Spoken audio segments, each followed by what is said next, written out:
"We didn't order for your son," my sister said, sliding the breadbasket toward me like a peace offering she didn't mean. Her kids were slicing into $100 steaks, their plates glinting beneath the warm restaurant lights. My 8-year-old son sat quietly, hands folded in his lap, watching them.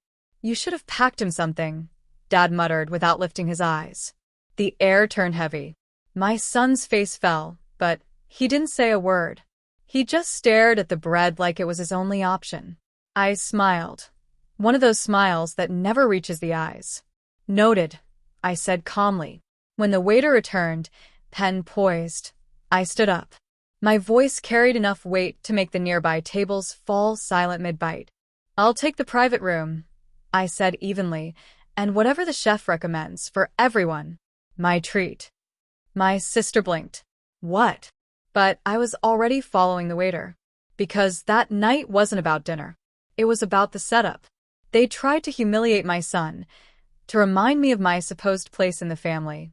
What they didn't know was that I'd been planning to redraw that line permanently. Growing up, my sister had always been the favorite, sharp-tongued, charming when it benefited her, and cruel when it didn't. She got everything handed to her: tuition, cars, our father's connections. Me? I was told to make my own way. And I did. While she flaunted borrowed wealth, I built quiet success, consulting, real estate, investments, under an LLC no one recognized. I never bragged. I paid for family vacations anonymously, covered Dad's hospital bills, even bailed my sister out when her boutique collapsed. She never once said thank you. Instead, she found new ways to make me and my son feel small. This dinner, her idea, was supposed to be family bonding. But when she passed my son that empty breadbasket, I finally saw what it really was: another little performance of power. Only this time, the audience was about to change. The humiliation didn't begin that night. It started months earlier. I had discovered a family trust that Dad supposedly set up for future generations. Except the paperwork listed only one beneficiary: my sister. An old accountant friend confided in me off record.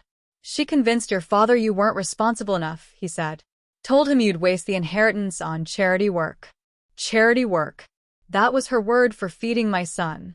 That same week, Dad quietly sold a property I'd managed for years. The proceeds? Reinvested into my sister's new venture, a luxury catering company. When I noticed her kids using napkins embroidered with her company's logo at dinner, I realized she wasn't just eating steak that night. She was feasting on what she'd stolen. And as I watched my son tear a small piece of bread in half to make it last, I decided she'd never touch another cent of that trust. Not while I was alive. Not ever again. I didn't yell. I didn't storm out. I just listened. My sister bragged about her investors, her expansion, her exclusive clientele.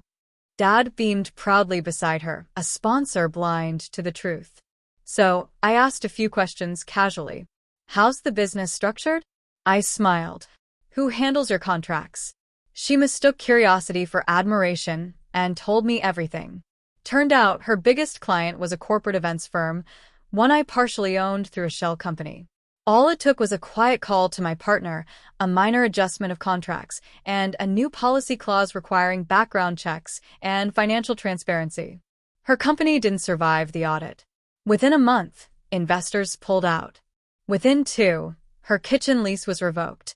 Within 3, her name appeared in a civil notice for unpaid taxes.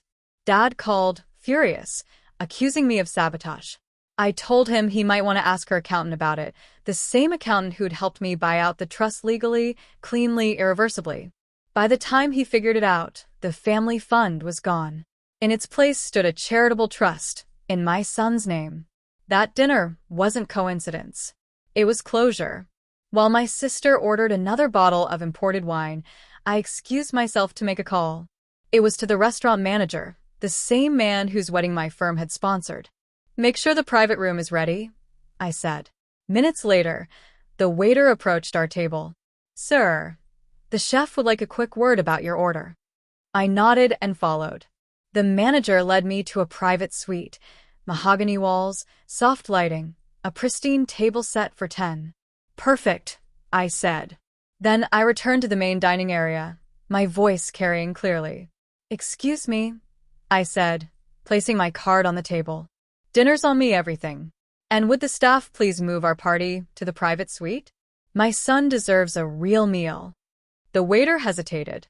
My sister laughed, thinking it was a joke. It wasn't. Inside the private room, the staff rolled in dishes she couldn't pronounce, premium cuts, hand-prepared sides, and a level of presentation she'd only seen in glossy magazines. Her kids gawked. She leaned toward me. "You're showing off." I smiled. "No. "I'm just feeding my family." When the bill arrived, she tried to sneak a look. The manager gently stopped her. "This meal's already cleared through our corporate account, ma'am." She frowned. "Corporate account?" I smiled. "Yes, one of your old clients, actually. The events firm that stopped renewing your contracts." Her face drained of color. "You remember them, right?" I said quietly. "You used to brag about catering their gala." She nodded slowly. "I own that company now," I said softly. "And as of this quarter, your debt's been acquired by the same foundation that controls Dad's old trust." Dad looked up, startled. "What foundation?" I turned to my son, resting a hand on his shoulder. My sister's voice trembled. "You wouldn't." "I already did," I said. The silence was suffocating. She tried to regain control. "You set me up." "No," I said evenly. "You set yourself up the day you made my son feel like he didn't belong at his own family's table." I slid a folder across the table, copies of legal transfers, purchase confirmations, tax receipts. All legitimate. Dad flipped through them, face pale. "What is this?" "Proof," I said, "that the trust is no longer yours or hers. It's now an educational fund for low-income kids." My son looked puzzled. I smiled at him. "It means kids like you'll never have to eat bread while others have steak." My sister shot to her feet, her chair scraping the floor. "You're insane." I shrugged. "Maybe. But I'm still the one paying the bill." When she stormed out, no one followed. Not even Dad. After they left, my son whispered, "Was it bad that I was hungry?" I knelt beside him. "No, son. It was bad that they forgot what family means."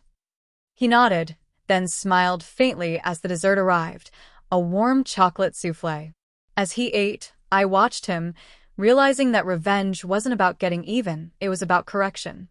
About teaching people the cost of cruelty without ever raising your voice. Outside the window, I saw my sister pacing beside her car, phone pressed to her ear.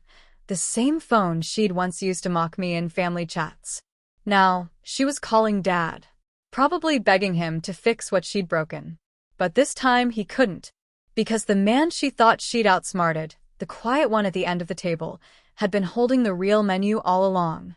And tonight, he finally ordered what was long overdue: respect.